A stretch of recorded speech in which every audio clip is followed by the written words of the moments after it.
সংবিধান লঙ্ঘন করে, সেনা আইন লঙ্ঘন করে অবৈধভাবে ক্ষমতা দখল করার পর বৈষম্য বিরোধী ছাত্র আন্দোলনের মুখে মাত্র ৪৫ মিনিটের মধ্যে পদত্যাগ ও দেশ ছেড়ে সপরিবারে পালান শেখ হাসিনা। টানা চতুর্থবার প্রধানমন্ত্রী হিসেবে দায়িত্ব গ্রহণের ১ বছরও পেরোয়নি। আন্দোলনের মাঝেই তিনি দেশ ছেড়ে পালানোর পাত্রী নয় বলেও মন্তব্য করেছেন।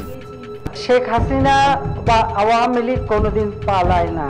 দেশ ছেড়ে পালানোর এমন ঘটনা যেন দেশের ইতিহাসে সৃষ্টি করল নতুন ইতিহাস। এর মধ্য দিয়ে দেশের রাজনীতিতে বড় ধরনের পরিবর্তন হবে বলেও ধারণা বিশ্লেষকদের। তবে শুধু বাংলাদেশের ইতিহাসেই নয়, বাংলাদেশের প্রধানমন্ত্রীর মতো চাপের মুখে কিংবা মেয়াদ পূর্ণ হওয়ার আগেই পদত্যাগ করেন একাধিক দেশের রাষ্ট্রপ্রধান।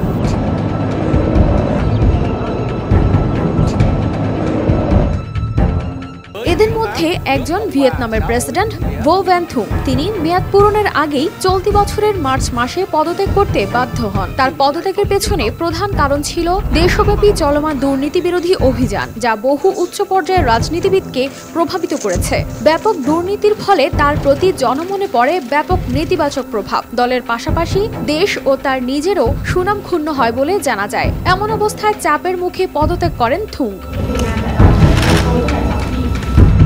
আরেকজন আয়ারল্যান্ডের ভারতীয় বংশোদ্ভূত প্রধানমন্ত্রী লিও ভারাদকর। তিনি ব্যক্তিগত ও রাজনৈতিক কারণ উল্লেখ করে পদত্যাগ করেন। ভারাদকরের উপলব্ধি, প্রধানমন্ত্রী হিসেবে কাজ করার যোগ্যতা নেই তার। পদত্যাগের পেছনে তিনি দুটি ব্যাখ্যা দিয়েছেন: ব্যক্তিগত ও রাজনৈতিক চাপ, আগাম নির্বাচন ও দলীয় পুনর্গঠনের প্রস্তুতির সময় দেওয়া। এছাড়া চাপের মুখে চলতি বছর হাইতির প্রধানমন্ত্রী এরিয়েল হেনরি পদত্যাগ করেন। গেল মার্চ মাসে ইস্তফা দেন তিনি। সেই সময় ক্যারিবিয়ান অঞ্চলের দেশটিতে ঘটে সহিংসতার ঘটনা। প্রধানমন্ত্রীর পদত্যাগের দাবিতে ক্রমেই উত্তাল হচ্ছিল দেশ। সেই আবহে পদত্যাগ করেন হেনরি। চলতি বছরের ফেব্রুয়ারি মাসে জনরোষের মুখে পড়ে পদত্যাগ করেন হাঙ্গেরির প্রেসিডেন্ট কাটালিন নোভাক। একাধিক শিশুকে যৌন নিগ্রহ মামলায় দোষী সাব্যস্ত হওয়া ব্যক্তির সাজা মওকুফ করেছিলেন তিনি। সেই নিয়ে জনরোষের মুখে পড়তে হয় ক্যাটালিনকে। চলতি বছরের জানুয়ারি মাসে মেয়াদ পূরণের আগেই পদত্যাগ করেন ফ্রান্সের প্রধানমন্ত্রী এলিজাবেথ বর্ন। মন্ত্রিসভায় রদবদলের আঁচ করে পদত্যাগ করেন তিনি। দ্বিতীয়বার ক্ষমতায় আসার পর ২০২২ সালের মে মাসে প্রধানমন্ত্রী হিসেবে এলিজাবেথকে নিযুক্ত করেন প্রেসিডেন্ট ইমানুয়েল ম্যাক্রো।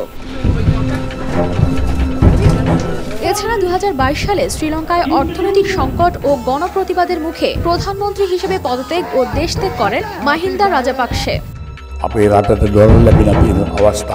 ২০১৭ সালে সামরিক অভ্যুত্থান ও ব্যাপক গণপ্রতিবাদের পর পদত্যাগ করে দেশ ছাড়েন জিম্বাবুয়ের রবার্ট মুগাবে।